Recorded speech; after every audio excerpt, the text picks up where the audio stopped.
Hello everyone, welcome back. तो आप लोगों का स्वागत है हमारे चैनल पर। आज हम लोग बात करेंगे जॉन कीट्स का एक पोएम है ओड टू ऑटम। ये कि बहुत ही महान कवि थे इंग्लिश लिटरेचर के।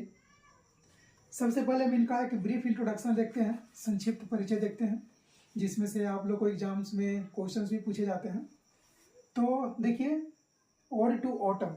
ओड मतलब होता है लिरिकल पोएम, ठीक है। ओड मतलब क्या होता है? लिरिकल पोएम, मतलब जो कविता गीत के रूप में लिखी जाती है उसको बोलते हैं ओड।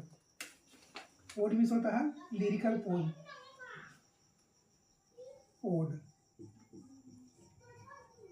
लिरिकल पोएम, गीत के रूप में लिखी गई कविता।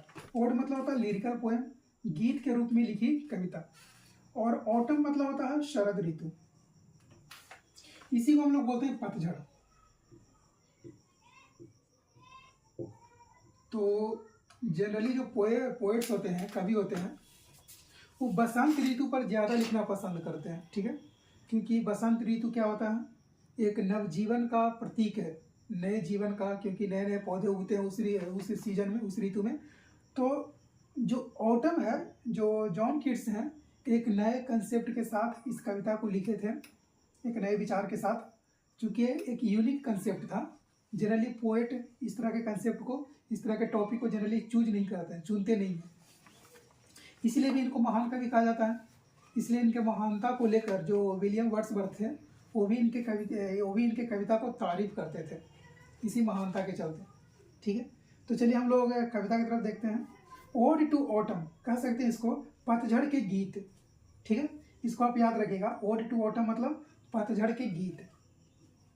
जॉन कीट्स, जिनका जन्म हुआ था 31 अक्टूबर 1795 में और जिनकी मृत्यु हुई थी 13 फरवरी 1821 में, मतलब सिर्फ 26 ईयर्स के एज में इनकी मृत्यु हो गई थी। और ड्यू टू ट्यूबरक्लोसिस, टीबी के चलते इनकी मृत्यु हुई थी।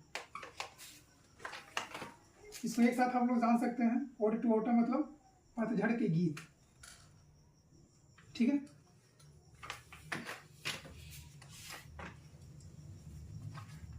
जॉन कीट्स, जिनका जन्म हुआ था 31 अक्टूबर 1795 और जिनकी मृत्यु हुई थी 23 फरवरी 1821, सिर्फ 26 ईयर्स के एज में इनकी मृत्यु हो गई थी, 26 साल की उम्र में। Died at age of 26 years.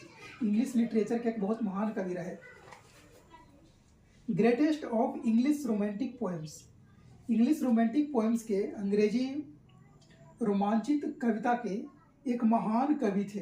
कौन? John Keats. और भी बहुत सारे महान कवि रह चुके हैं इंग्लिश लिटरेचर के, जैसे विलियम शेक्सपियर हैं, जॉन कीट्स हैं, ठीक है, विलियम वर्ड्सवर्थ हैं। तो ये सब वो कवि हैं जो इंग्लिश लिटरेचर के महान कवि थे। हु वॉज बोर्न इन मूनफील्ड्स, जो लंदन में एक शहर है मूनफील्ड्स, वहीं पर इनका जन्म हुआ था। He studied at Clarks school eight Enfield.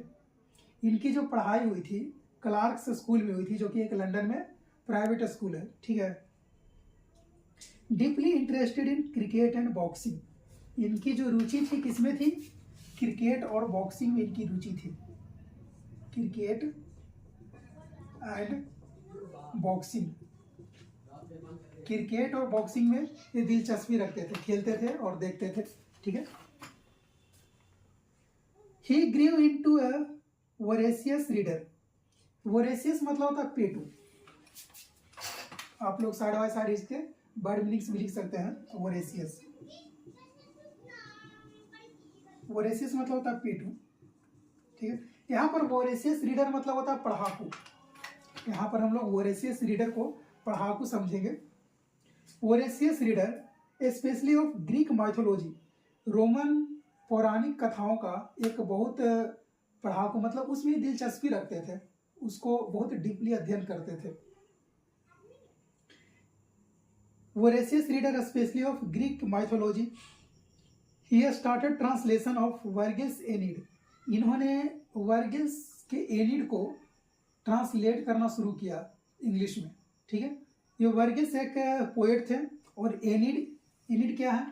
एनीड एक लैटिन महाकाव्य है। पौराणिक कथाओं के अनुसार जो एनिड है वो एक लैटिन महाकाव्य है, ठीक है।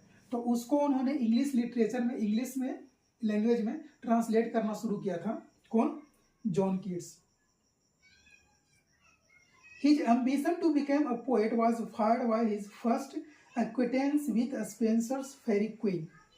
His ambition मतलब होता है महत्वाकांक्षा या जिज्ञासा। ambition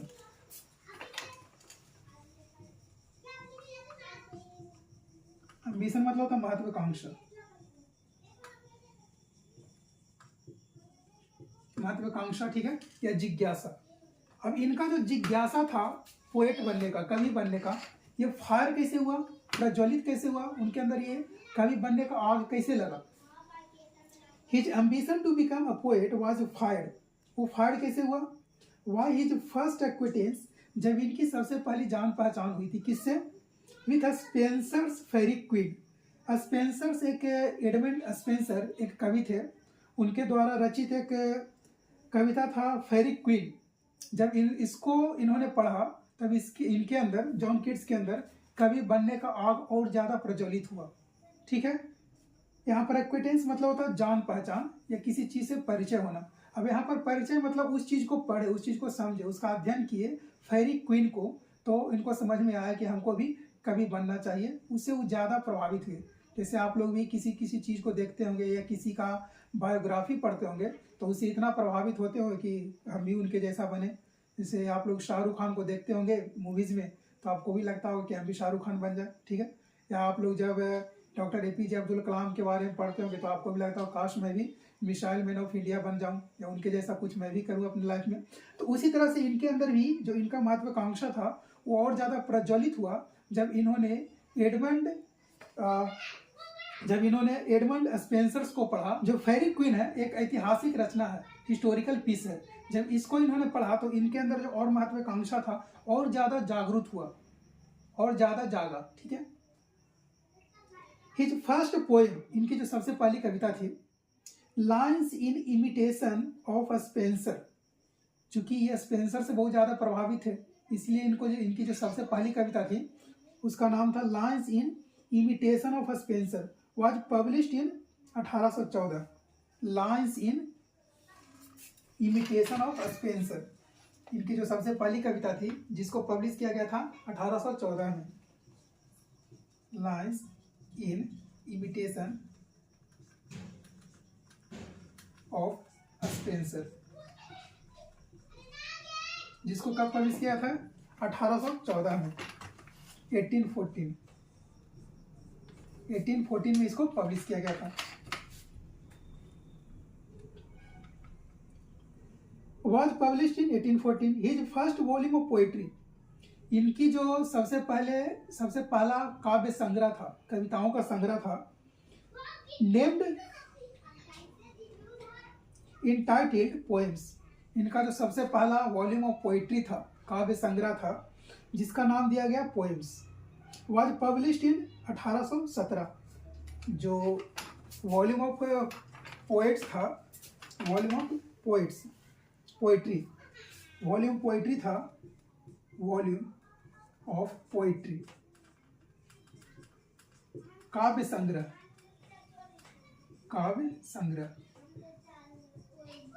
संग्रह को कब वॉल्यूम ऑफ पोइट्री जिसका नाम दिया गया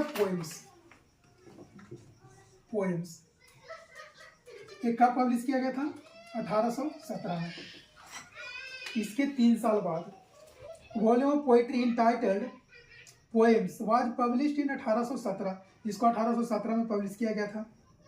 his poem Endymion was well appreciated by Wordsworth. इनकी जो कविता थी जिसका नाम था इडेमियन, जिसको विलियम वर्ड्सवर्थ के द्वारा भी तारीफ किया गया। इनकी एक कविता थी जिसका नाम था इडेमियन, EDYMION, जिसको तारीफ किया गया था एकम्प्लिश्ड बाय विलियम वर्ड्सवर्थ, जिसको विलियम वर्ड्सवर्थ जो कि एक बहुत बड़े इंग्लिश लिटरेचर के कवि हैं, पोएट हैं, उनके द्वारा इनकी रचना को तारीफ किया गया। इंडेमियन को पब्लिश किया गया था 1818 में। ये सब डेट आप लोग ध्यान रखिएगा। एग्जाम्स में हो सकता है इस तरह से क्वेश्चन आप लोग से पूछ लिया जाए कि इनका जो सबसे पहला कविता था जिसको कब पब्लिश किया गया था, lines in imitation of Spencer 1814 में पब्लिश किया गया था। इस तरह से कुछ ऑब्जेक्टिव क्वेश्चंस आप लोग को मिल सकते हैं। पब्लिश्ड इन 1818 हिज ओड्स इनका जो लिरिकल पोएम्स था, odes on indolence, odes on a Grecian urn, odes to Psyche, odes to a nightingale, odes on melancholy and odes to autumn, ये सब इनके द्वारा रचित कविताएं थी।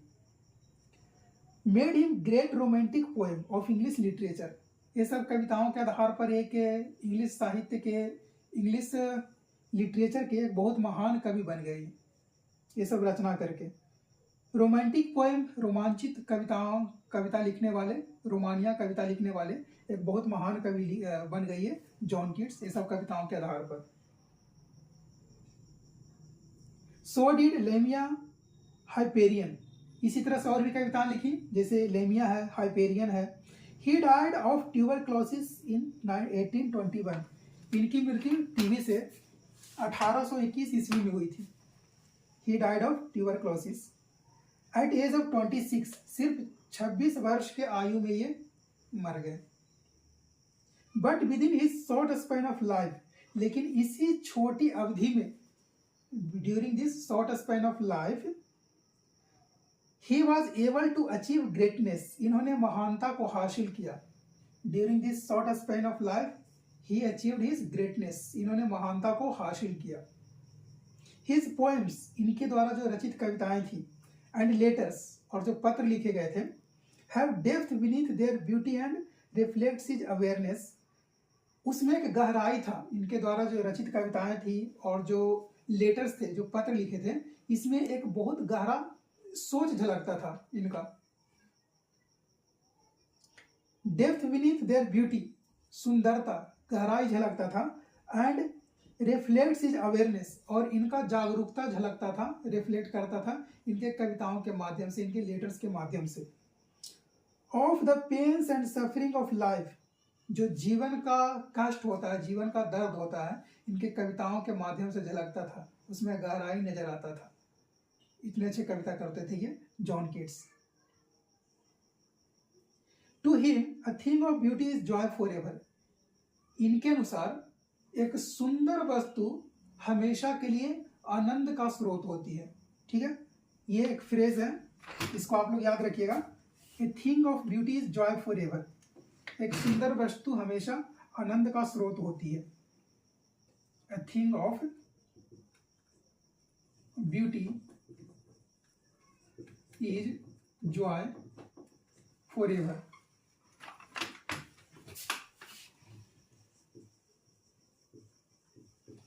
एक सुंदर वस्तु हमेशा आनंद का स्रोत होती है। चूंकि इनके कविताओं से वो सुंदरता झलकता था, गहराई नजर आता था, जीवन के कष्ट के बारे में, जीवन की जो पीड़ा होती थी, उसका दर्द है, इसके बारे में इनके कविताओं से सब कुछ प्रतीत होता था, सब कुछ झलकता था, रिफ्लेक्ट होता था।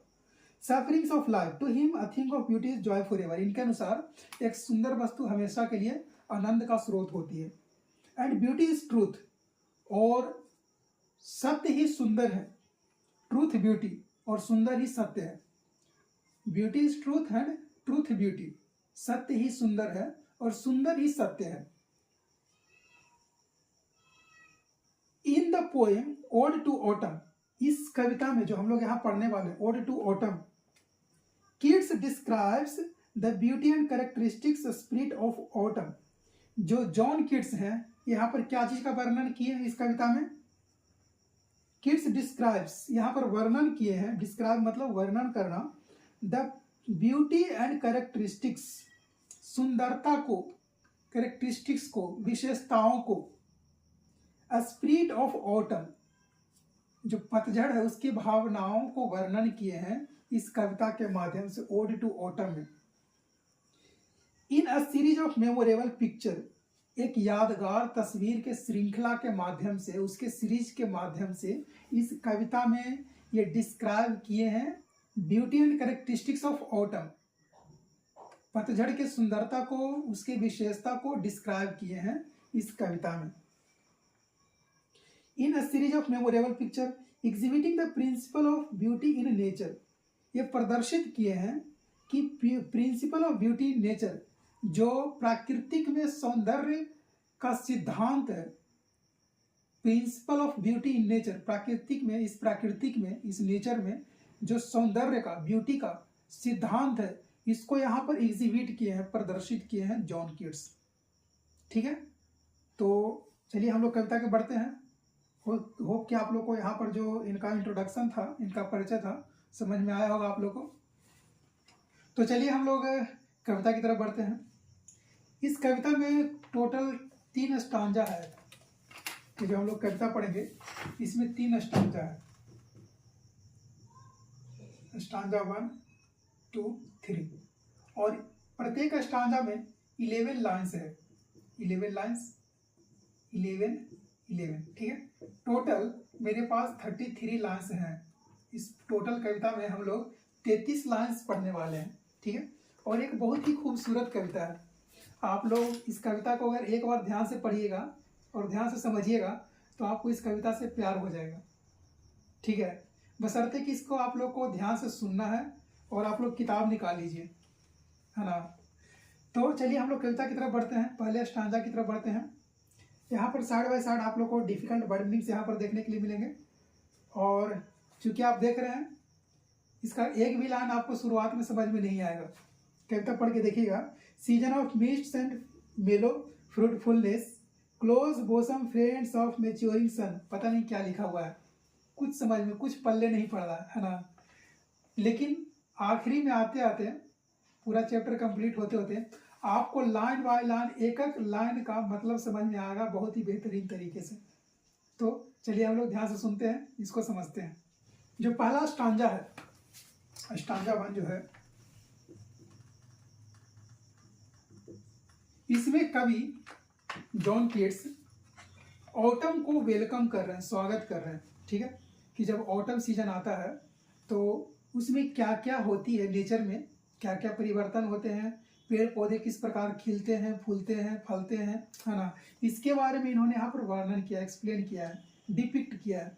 तो चलिए, season of mist and mellow fruitfulness, ये जो ऑटम सीजन है, this is the season of mist, ये कोहरे का मौसम है। ठीक है, fog, this is the season of fog, mist, and mellow fruitfulness, और स्वादिष्ट फलदायक वृक्षों का मौसम है। पके हुए मधुर फलों का मौसम है। Close bosom friend of maturing sun, ये जो पहला स्टांजा आप लोग पढ़ेंगे, यहाँ पर सूरज के बारे में और ऑटम की दोस्ती को दिखाया गया है। ये हमारा है सन और ये हमारा है ऑटम। ठीक है, ये दोनों के फ्रेंडशिप के बारे में दिखाया गया है। इसमें हम लोग दोनों कितने अच्छे मित्र हैं, दोस्त हैं, इसके बारे में हम लोग यहाँ पर पढ़ेंगे इस पहले स्टांजा में, कि जब दो दोस्त मिलते हैं तो वो क्या क्या योजनाएं बनाते हैं, एक दूसरे के साथ बात करते हैं, कुछ कॉन्स्पायरेसी करते हैं, षड्यंत्र करते हैं, कुछ योजनाएं बनाते हैं, है ना। तो इसके बारे में हम लोग इस पहले स्टांजा में पढ़ेंगे। Season of mist and mellow fruitfulness, एक कोहरे का मौसम है और पके हुए मधुर फलों का मौसम है। क्लोज बॉसम फ्रेंड, यहाँ पर सीजन ऑफ मिस्ट मतलब होता है कोहरे का मौसम, और मेलो फ्रूटफुलनेस पके हुए मधुर फल। बॉसम फ्रेंड मतलब होता है खास दोस्त या घनिष्ठ मित्र। Close bosom friend of the maturing sun, ये जो ऑटम सीजन है, ये सूर्य का घनिष्ठ मित्र है।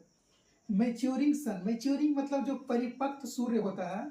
सुबह सुबह हम लोग देखते हैं कि जो सूर्य की किरणें हैं बहुत हल्की होती है, बहुत लाइट होती है, उसका तेज उतना ज़्यादा तीव्र नहीं होता है, लेकिन धीरे धीरे उस सूर्य का जो किरण होता है उसकी तीव्रता बढ़ती जाती है, उसमें तेज बढ़ता जाता है। तो जो सूर्य है वो परिपक्व हो रहा है। ठीक है, और उस परिपक्व सूर्य के साथ इस ऑटम की मित्रता को दिखाया गया है। Close bosom friend of maturing sun, ये जो परिपक्व सूर्य है और जो ऑटम सीजन है, इसके घनिष्ठ मित्रता के बारे में बोला जा रहा है। Conspiring with him how to load and bless. वो एक दूसरा के साथ बात कर रहे हैं, सन और ऑटम एक दूसरा के साथ कानाफूसी कर रहे हैं, षड्यंत्र कर रहे हैं, योजना बना रहे हैं। क्या योजना बना रहे हैं? कंस्पायरिंग मतलब षड्यंत्र करना या योजना बनाना। यहाँ पर आप देख सकते हैं word meanings. Conspiring with him मतलब यहाँ पर हिम किसके लिए बोला गया है? विथ हिम मतलब autumn. Conspiring with him how to load and bless, उसके साथ षड्यंत्र कर रहा है कि किस तरह से लोड करना है, किस तरह से उसको लादना है, किसको? वृक्षों को फलों से किस प्रकार लादना है और उसको किस तरह से उसके ऊपर कृपा बरसाना है। ठीक है, उसके ऊपर ब्लेसिंग्स करना है। किसके ऊपर ब्लेसिंग करनी है? पेड़ों के ऊपर, ताकि उसके ऊपर ज्यादा से ज्यादा फल लग सके। ये दोनों के बीच में योजना बन रहा है। किसके बीच में? ऑटम और सूरज के बीच में। कंस्पायरिंग विथ हिम, उसके साथ योजना बना रहे हैं। How to load and bless, किस प्रकार लोड करना है और उसके ऊपर कृपा दर्शाना है पेड़ों के ऊपर। विथ फ्रूट्स, फलों से। द वाइन्स, वाइन्स मतलब होता है लताएं, जैसे हम लोग अंगूर का लता देखते हैं, ठीक है, या और भी बहुत सारे पेड़ पौधे होते हैं, उसका लता भी हम लोग देखते हैं। छोटे छोटे पौधे होते हैं, जैसे आप लोग बीटर गोड देख सकते हैं, जो करेला होता है उसका भी लत्ता ही होता है, उसका लता होता है। तो उन लताओं में किस प्रकार फलों को लादना है ना, तो उसी के बारे में यहाँ पर चर्चा किया जा रहा है। ये दोनों फ्रेंड्स के बीच में योजना बना जा रहा है। With fruit the vines that round the thatch eaves run, यहाँ पर जो थैच ईव्स होता है, ये छप्पर के चारों तरफ जो छज्जा निकला हुआ रहता है, जैसे आप लोग जनरली जो गांव में देहात में इस तरह से देखते हैं, छप्पर बना हुआ रहता है और यहाँ पर इस तरह से छज्जा निकला हुआ रहता है। ठीक है, तो यहाँ पर ये जो लत्तर यहाँ पर चल रहा है ऊपर की तरफ और इसके चारों तरफ यहाँ पर बंधा हुआ है, इस तरह से तस्वीर में आप लोग देख सकते हैं। और उसके चारों तरफ, छज्जे के चारों तरफ, उसे छप्पर के चारों तरफ वो लता बंधा हुआ है। उन लताओं में किस प्रकार से फल को लादना है, ये दोनों आपस में बातें कर रहे हैं, योजना बना रहे हैं। With fruit the vines that round the thatch eaves run, जो लताएं चारों तरफ घूमी हुई है, लटकी हुई है, उन लताओं को किस प्रकार से फलों से लादना है, ये दोनों के बीच में कॉन्स्पायरेसी चल रही है, षड्यंत्र चल रहा है, योजना चल रहा है। टू बेंड विथ एपल्स, जो पेड़ है उसको कैसे झुकाना है, किससे झुकाना है? रिप्ड फ्रूट्स से, पके हुए फलों से उसको किस प्रकार झुकाना है, ये आपस में दोनों बातें कर रहे हैं। And fill all fruits to bend with apples the mossed cottage trees, mossed cottage trees, mossed मतलब होता है काई। आप लोग देखे होंगे कि जो तस्वीर में आप लोग देख रहे हैं कि जो कुछ पेड़ होते हैं उसके चारों तरफ पूरा काई लगा हुआ होता है, तो जो काई लगा हुआ पेड़ है उसमें इतना फल डाल दें, इतना फल भर दें कि वो उस फल के वजन से झुक जाए। चलो इसको हम लोग एक साथ मिलके करते हैं इस चीज को। कौन कह रहा है? सूरज और ये ऑटम, ये दोनों आपस में षड्यंत्र कर रहा है, योजना बना रहा है। Let's do it. ठीक है। And fill all the fruits with ripeness to the core, ripeness मतलब होता है पका हुआ, ठीक है, और कोर मतलब अंदर तक।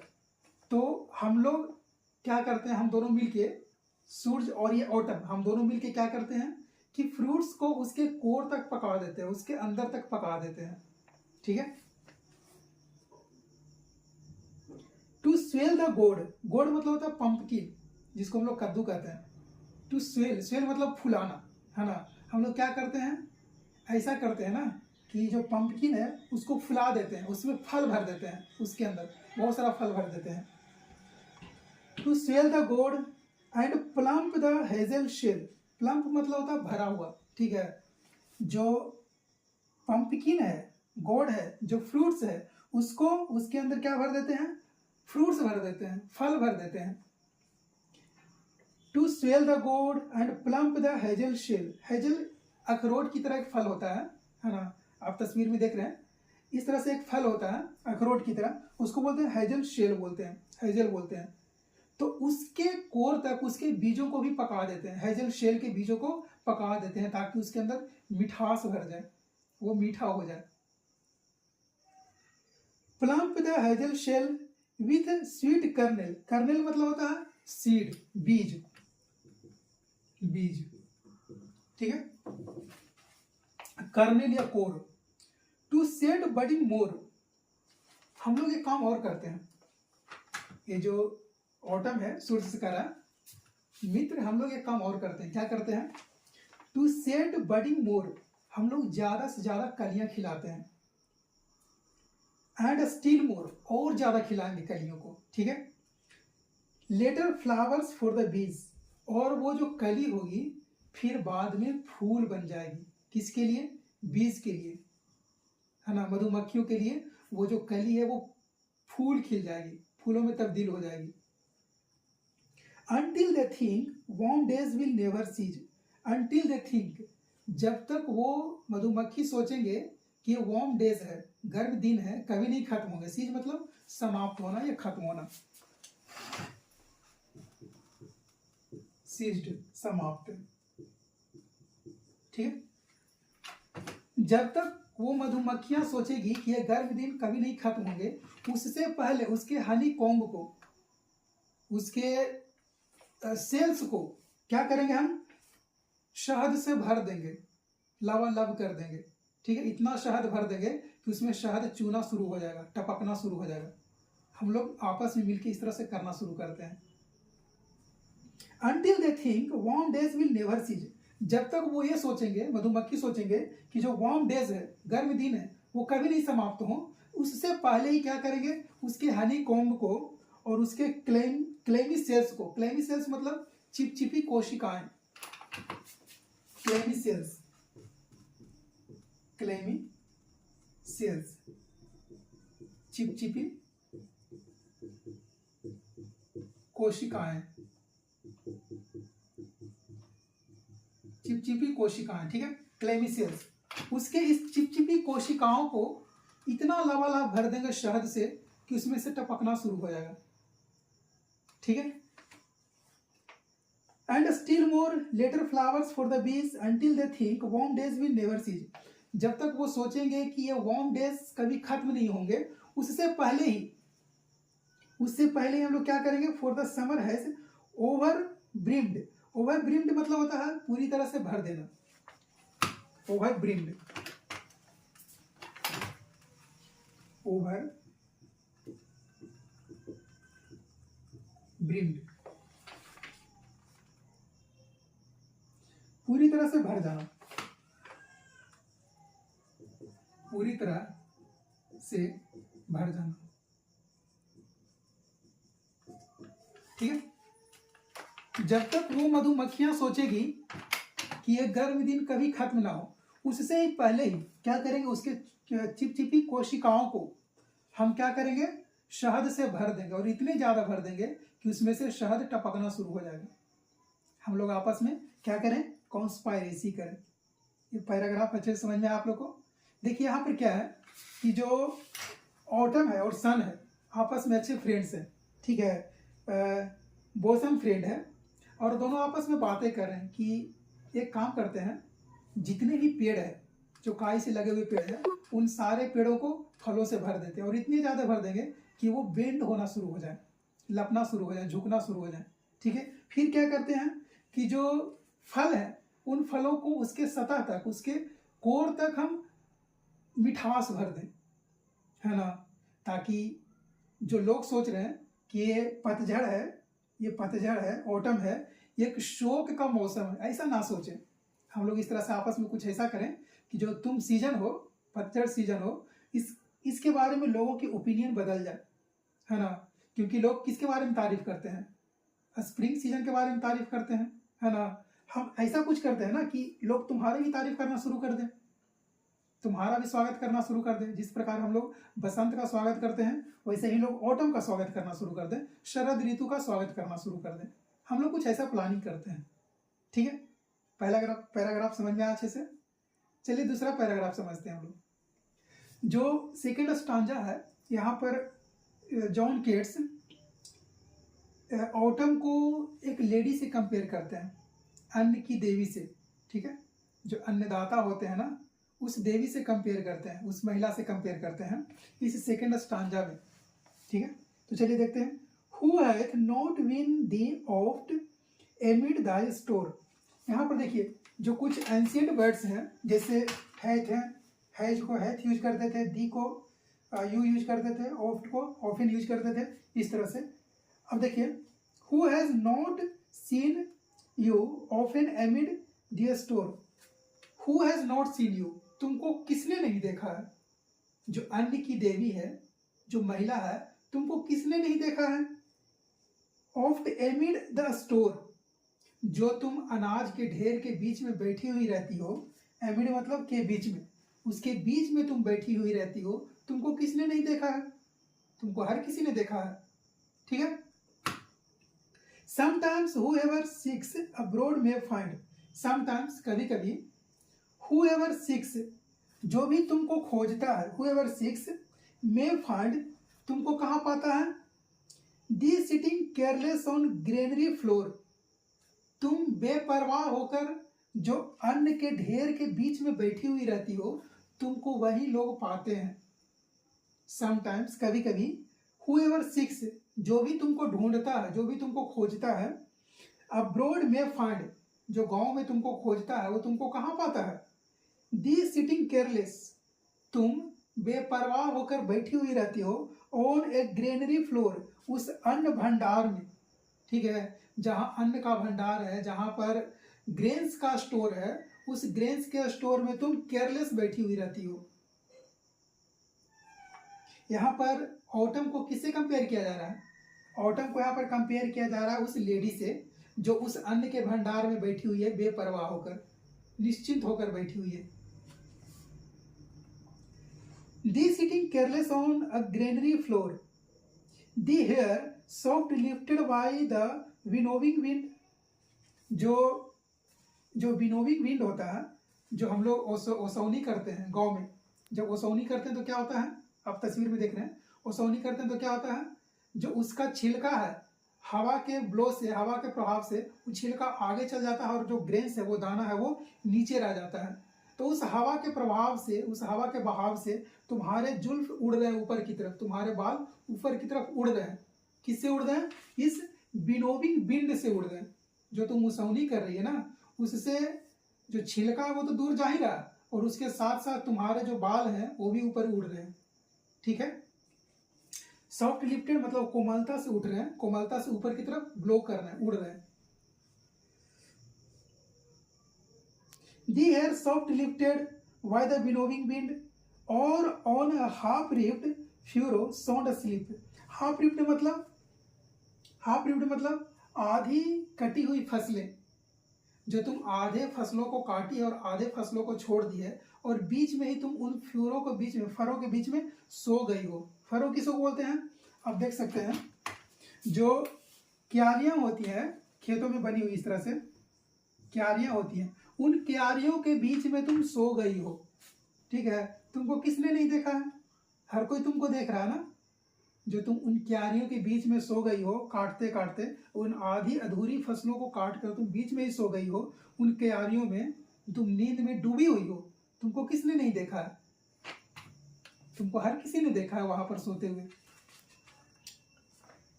और on half reaped furrow sound sleep, ठीक है। जो तुम उन आधे अधूरे काटे हुए फसलों के बीच में तुम उन क्यारियों में सो गई हो, उन फरों में जो तुम सोई हो, तुमको हर किसी ने देखा है। Everyone has seen you. Drowsed with fume of poppies, drowsed मतलब नींद में डूबना या नींद में होना, ठीक है। विथ फ्यूम्स ऑफ पॉपिस, पॉपिस एक प्रकार का फूल होता है, जैसे हम लोग पॉपिस मतलब कहते हैं फीम, ठीक है। तो उस एक प्रकार के फूल के मादकता में, उसके सुगंध में तुम डूबी हुई हो। उसी फूल के सुगंध में तुम सोई हुई हो। Drowsed with the fume of poppies while thy hook, यहाँ पर हुक मतलब होता है हंसिया। Or on a half reaped furrow sound sleep, जो तुम आधे अधूरे काटे हुए फसलों के बीच में ही तुम सो जाती हो, उन क्यारियों के बीच में। ड्रोस्ट फ्यूम पॉपिस विथ, किससे? उस सुगंधित फूलों के सुगंध से, उस पॉपिस के स्मेल से, उसके फ्यूम से, जो तुम बीच में ही सो जाती हो। Drowsed with the fume of पॉपिस, उन पोपीज, उन अफीम के सुगंध से जो तुम बीच में ही सो जाती हो। वाइल दी हुक, जो तुम्हारा हंसिया होता है, हंसिया मतलब जनरली हम लोग गाँव में इसको हंसुआ भी बोलते हैं, तो जो हंसिया होता है, while thy hook spare the next swath, ये जो स्पेयर है, हंसिया है, आधे अधूरे जो फसल को काटे बिना तुम सो जाती हो, उसको रख देती हो। पूरा फसल काटता भी नहीं है और तुम बीच में ही सो जाती हो उन पोपीज के फ्यूम से। तुमको कौन नहीं देखा है? एवरीवन हैज सीन यू, हर किसी ने तुमको देखा इस तरह से करते हुए। ठीक है, ये जॉन कीट्स कह रहे हैं ऑटम के बारे में। ऑटम यहाँ पर किसको डिपिक्ट कर रहा है? एक लेडी को। वो लेडी जो खेत में काम कर रही है और बीच में ही काटते काटते गेहूं या फिर धान को काटते काटते बीच में ही सो जाती है उन क्यारियों के बीच में, उसको प्रदर्शित कर रहे हैं, उसको दर्शा रहे हैं यहाँ पर। स्पेयर्स द नेक्स्ट स्वाथ, तुम बीच में ही सो जाती हो उन पातियों को, उन जो बचे हुए फसलों को बिना काटे हुए। एंड ऑल इट्स ट्विन्ड फ्लावर्स, जो भी गुथे हुए फूल है, गार्डन्स हैं, फूलों का बगीचा है, उसको बिना काटे तुम सो जाती हो उन क्यारियों में। ठीक है, एंड समटाइम्स लाइक अ ग्लीनर, और कभी कभी तुम ऐसा प्रतीत होती हो मान लो कि इकट्ठा करने वाली हो, जमा करने वाली हो। ग्लीनर मतलब होता है इकट्ठा करने वाला। ठीक है, द वन हु गैदर्स और कलेक्ट समथिंग। यहाँ पर ग्लीनर क्यों कहा गया है? कि वो जो लेडी है, जब हम लोग धान की कटाई करते हैं या फिर गेहूं की कटाई करते हैं तो कुछ ग्रेन्स इधर उधर बिखर जाते हैं, कुछ दाने इधर उधर बिखर जाते हैं, तो आखिरी में क्या करते हैं हम लोग? उन दानों को कलेक्ट कर लेते हैं, इकट्ठा कर लेते हैं। इसलिए यहाँ पर कवि जॉन कीट्स उस लेडी को ग्लीनर कह रहे हैं कि आखिरी में at last you are started gleaning, you are started collecting the grains. And sometimes, कभी कभी, लाइक अ ग्लीनर, तुम इस तरह से बिहेव करती हो मानो कि एक ग्लीनर हो, एक इकट्ठा करने वाली हो। दो दोस्त keep steady the laden head, और उस अनाज के बोझे को क्या करती हो तुम? बैलेंस करके अपने सर के ऊपर रखती हो। ठीक है, आखिरी में क्या किया जाता है? उसको कटाई किया जाता है फसल को, और उसको फिर घर पहुंचाया जाता है या फिर ऐसे प्लेस पे पहुंचाया जाता है जहां से ग्रेस को एक्सट्रैक्ट किया जा सके, उसको निकाला जा सके। तो तुम आखिरी में क्या करती हो? उसको उठाती हो अपने बोझ पर और उसको संतुलित करती हो। ठीक है, लेडन हेड, लेडन हेड मतलब लदा हुआ सिर, उसको अपने सिर के ऊपर लादती हो। एक्रॉस द ब्रुक, ब्रुक यहाँ पर क्या है? ब्रुक मतलब है कि जो हम लोग सिंचाई करने के लिए अपने खेतों में क्यारियां बनाते हैं ना, उसको ब्रुक कहते हैं। ठीक है, या फिर छोटे छोटे जो नदी नालियां होती हैं उसको हम लोग भी ब्रुक कहते हैं। तो यहाँ पर उसको तुम पार करते हुए जाती हो और उसको अपने सर पर बैलेंस करके, उसको संतुलित करके लेके जाती हो। Steady the laden head across the brook और by a cider press. Cider press मतलब होता है a device or a machine which is used to extract juice from the apple। वैसा मशीन जिसके इस्तेमाल से हम लोग, जिसके यूज से हम लोग एप्पल से जूस को निकालते हैं, एक्सट्रैक्ट करते हैं, उसको हम बोलते हैं साइडर प्रेस। ठीक है, सेब से रस निकालने वाला मशीन, सेब से रस निकालने वाला मशीन, उसको बोलते हैं साइडर प्रेस। और वह ये cider press with patient look, patiently तुम धैर्य के साथ उसको देखती हो। वो जो मशीन है जिससे सेब का रस निकाला जा रहा है, उसको तुम पेशेंटली देखती हो, बहुत धैर्य के साथ देखती हो। दो watches the last Ojing hours bye hours, वो तुम घंटों तक देखती हो जब तक उसका आखिरी बूंद, आखिरी रस उस सेब, उस साइडर प्रेस से निकल नहीं जाता, तब तक तुम उसको धैर्य के साथ वहीं पर बैठ के देखती हो। ठीक है, लास्ट ओजिंग मतलब होता है आखिरी बूंद या आखिरी सिर का। समझ में आया? तो यहाँ पर जो दूसरा स्टांजा है, यहाँ पर ऑटम को उस लेडी से कंपेयर कर रहे हैं जो खेत में काम कर रही है, अन्न की देवी है। ठीक है, और उस लेडी के बारे में ये डिपिक्ट कर रहे हैं, उस लेडी के बारे में ये वर्णन कर रहे हैं कि वो किस तरह से काम कर रही है ना, वो बीच में ही सो रही है। अब यहाँ पर से उस लेडी के बारे में दो चीज पता चल रहा है। पहला चीज कि वो निर्दयी है, और दूसरा चीज कि वो विनम्र है। विनम्र किस लिए है? क्योंकि वो आधी फसलों को काटी नहीं है, इसलिए वो दयालु है। और निर्दयी क्यों है? क्योंकि वो आधी फसलों को काट चुकी है। इसलिए यहाँ पर इस लेडी के बारे में 2 कंक्लूजन निकल रहा है। समझ में आया आप लोग को? तो दूसरा पैराग्राफ से, दूसरा स्टांजा से हम लोग को क्या समझ में आया कि हम लोग ऑटम को एक लेडी से कंपेयर कर रहे हैं, तुलना कर रहे हैं। चलिए हम लोग आखिरी स्टांजा की तरफ बढ़ते हैं। होप कि यहाँ तक आप लोग को समझ में आ रहा होगा, है ना? चलिए देखते हैं। Where are the songs of springs? बसंत के गीत कहाँ हैं? जॉन किट्स पूछ रहे हैं, पोएट पूछ रहे हैं कि बसंत के गीत कहाँ हैं? हे वेयर आर दे? कहाँ हैं बताओ। थिंक नॉट ऑफ देम, उसके बारे में मत सोचो। Autumn, don't think of the song of spring. जो जॉन किट्स हैं, पोएट हैं, ये कह रहे हैं ऑटम को कि स्प्रिंग के गीत के बारे में मत सोचो, उससे तुम बेहतर गीत हो। Don't think the song of the spring, you are better than him, तुम उससे बेहतर हो। दो हैस्ट दे म्यूजिक टू, तुम्हारे पास भी एक बहुत अच्छा म्यूजिक है, तुम्हारे पास भी स्वर है, तुम्हारे पास संगीत है, ठीक है। So don't think of the music of spring, इसलिए बसंत ऋतु के गीत के बारे में मत सोचो। व्हाइल बेड क्लाउड्स, बेड मतलब होता है वर्जित, ठीक है। Barred clouds, while barred clouds bloom the soft dying day, ये जो बेड क्लाउड्स है ये सॉफ्ट डाइंग डे मतलब होता है दिन ढल रहा है।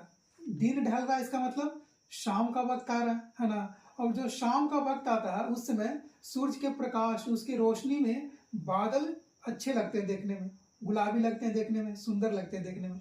उसी गुलाबी बादल के बारे में चर्चा कर रहे हैं, बात कर रहे हैं जॉन कीट्स।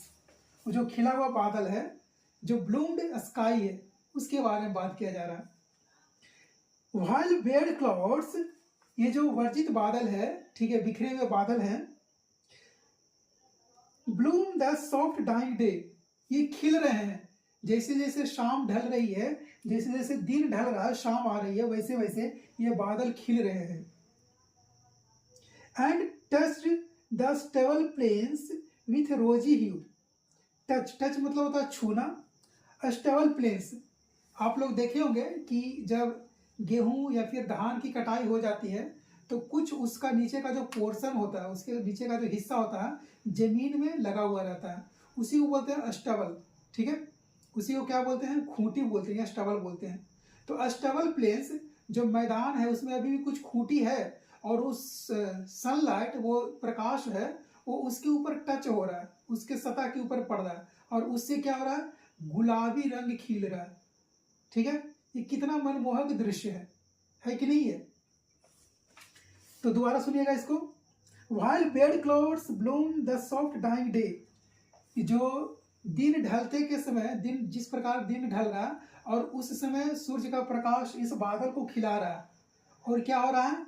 सूर्य के प्रकाश उस जब जमीन के सतह पर पड़ रही है, उस स्टबल पर पड़ रहा है, तो उससे रोजी हो रहा है, रोजी ह्यू क्रिएट हो रहा है, मतलब गुलाबी रंग फैल रहा है चारों तरफ। ह्यू मतलब होता है कलर या रंग, ठीक है।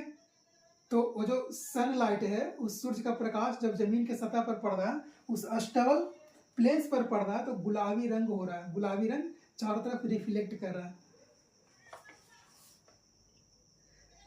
Rosy hue then in wailful choir the small gnats mourn, then उस शाम को, ठीक है, उसी शाम को, जिस शाम ये दिन ढल रहा है और बादल खिल रहे हैं, उसी शाम देन इन वेलफुल क्वेर, वेलफुल मतलब होता है बिलखना या विलाप करना।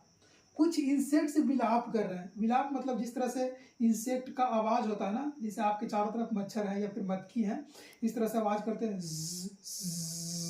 इस तरह से आवाज क्रिएट करते हैं, वजिंग नॉइज क्रिएट करते हैं ना। तो उस तरह के नॉइज को बोल रहे हैं कि वो विलाप कर रहे हैं, वो रो रहे हैं, बिलख रहे हैं। शाम जिस तरह से ढल रहा है, जिस तरह से शाम आ रही है, वैसे वैसे वो विलाप कर रहे हैं। देन इन द वेलफुल क्वेर, क्वेर मतलब होता है समूह, ठीक है। समूह में आपस में बहुत सारे इंसेक्ट आपस में एक साथ जुड़ के, एक साथ इकट्ठे होकर क्या कर रहे हैं? विलाप कर रहे हैं। Among the wailful choir the small gnats mourn, जो छोटे छोटे इंसेक्ट हैं, नेट्स हैं वो क्या कर रहे हैं, मौर्न कर रहे हैं, विलाप कर रहे हैं, रो रहे हैं। जो ऑटम है, यहाँ पर ऑटम को किस चीज से प्रदर्शित किया जा रहा है कि बसंत के जाने के बाद जो मौसम आता है वो आता है शरद ऋतु का, ठीक है। तो उसके जाने में जो गम है, वो गम ये सब जो क्रिएचर्स हैं इस धरती पर, वो सब क्रिएचर्स के माध्यम से ये गम एग्जिबिट हो रहा है, प्रदर्शित हो रहा है, ठीक है। ये जो पूरा स्टांजा में हम देख रहे हैं, पढ़ रहे हैं, ये क्या प्रतीत हो रहा है कि क्रिएचर्स रो रहे हैं, बिलख रहे हैं। क्यों रो रहे हैं, क्योंकि बसंत गया ना, अभी बसंत चला गया और शरद ऋतु आया है, तो उस चीज को डिपिक्ट किया जा रहा है इस स्टांजा के माध्यम से। Then in wailful choir the small gnats mourn, जो छोटे छोटे इंसेक्ट्स हैं, जो छोटे छोटे नेट्स हैं, वो मोर्न कर रहे हैं, वो रो रहे हैं, बिलख रहे हैं। Among the river shallows born aloft, among the river shallows, नदी के लहरों के बीच, वो जो इंसेक्ट है वो नदी के लहरों के बीच वो जा रहे हैं, डूब रहे हैं, मर रहे हैं, ठीक है, इसलिए वो बिलाप कर। और सिंकिंग, सिंकिंग मतलब होता है डूबना। Sinking as the light wind lives or dies, जो लाइट बीज है, लाइट विंड है, जो हल्का हवा है, वो कभी नीचे आ रहा है, मतलब उस रिवर के कभी नीचे आ रहा है, कभी ऊपर जा रहा है, ठीक है। उस रिवर से कभी हल्का हवा नीचे आ रहा है, कभी ऊपर जा रहा है। और sinking as the light wind lives or dies and full grown lambs, full grown lambs मतलब पूर्ण विकसित मेमना, जो पूरा विकसित भेड़िया मेमना होता है, ठीक है, उसके बारे में बोला जा रहा है full grown lambs. Full grown lambs loud bleat, जोर से मिमिया रहे हैं, जो मेमना है वो क्या कर रहे हैं, जोर से मिमिया रहे हैं, ठीक है ना। फ्रॉम हिली बॉर्न, हिली बॉर्न मतलब होता है पहाड़ी घाटी, जो पहाड़ी की घाटी होती है ना, उसके ऊपर मेमना चढ़ के जोर जोर से मिमिया रहे हैं। ये सारे क्रिएचर्स क्या कर रहे हैं, शोक मना रहे हैं, किस चीज का, बसंत के जाने का। तो इस स्टांजा में हम देख रहे हैं कि जितने भी क्रिएचर्स को यहाँ पर दिखाया जा रहा है वो सारे शोक मना रहे हैं, ठीक है, विलाप कर रहे हैं। And fully grown lambs loud bleat from hilly bourn, जो पहाड़ी घाटी है, पहाड़ियों की घाटियां हैं, वहां पर से मेमना मिमिया रही है। हेज क्रिकेट्स, हेज क्रिकेट मतलब होता है टिड्डा, जिसको हम लोग फतिंगा बोलते हैं गांव में। सिंग, वो क्या कर रही है, वो गा रही है, टिड्डा भी गा रही है। And now with treble soft the red breast whistles, red breast बोलते हैं रेबिन पक्षी को, ठीक है। रेबिन पक्षी क्या कर रही है, वो विसिल कर रही है, वो सीटी बजा रही है ना। फ्रॉम द गार्डन क्रॉफ्ट, जो बगीचे के कोने से वो क्या कर रही है, सीटी बजा रही है, वो भी चिल्ला रही है रेबिन पक्षी, ठीक है, क्योंकि बसंत चला गया है ना। तो जितने भी क्रिएचर्स हैं वो शोक मना रहे हैं। ट्रेवल सॉफ्ट, 3 गुने मधुर स्वर में ये रेबिन पक्षी गा रही है, चिल्ला रही है, कोने से कहीं छिप के गा रही है। From the garden croft and gathering swallows, gathering मतलब इकट्ठा या समूह, सोलोज एक छोटी चिड़िया को बोलते हैं, ठीक है। Swallows twitter in the skies, और जो सोलो पक्षी है वो क्या कर रही है, आकाश में जाके चिहचिहा रही है, वो भी रो रही है। तो यहाँ पर जितने भी क्रिएचर्स हैं, चाहे वो मेमना हो, इंसेक्ट हो, रेबिन है, हेज क्रिकेट्स है, ये सारे पक्षी, सारे क्रिएचर्स क्या कर रहे हैं, रो रहे हैं, बिलख रहे हैं, चिल्ला रहे हैं। समझ में आया यहाँ तक? आप लोग एक काम करिए, इस चीज को दोबारा पढ़िए आप अपने किताब से, और देखिए कि कौन सा लाइन आपको समझ में नहीं आया। एक एक लाइन आपको बहुत बेहतर तरीके से समझ में आया होगा अगर आप इस वीडियो को शुरू से अंत तक लगातार देखे होंगे तो। Line by line, point by point, word by word, समझे? एक काम करिए आप लोग, इस वीडियो को जितना हो सकता है उतना फैलाइए अपने दोस्तों के साथ। जितना फायदा आपको हुआ है, आपके दोस्तों को भी उतना ही फायदा होना चाहिए। अगर आपको इस चैप्टर का, ये जो चैप्टर अभी आप लोग देखे हैं, इस चैप्टर का ओड टू ऑटम का क्वेश्चन आंसर चाहिए तो आप लोग कमेंट में बताइएगा। जितना अच्छे तरीके से इसको हम लोग समझे हैं, वैसे ही हम लोग क्या करेंगे, इसके क्वेश्चन आंसर को भी समझेंगे। ठीक है, तो फिर हम मिलते हैं आप लोग से अगले लेक्चर में। तब तक के लिए जय हिंद।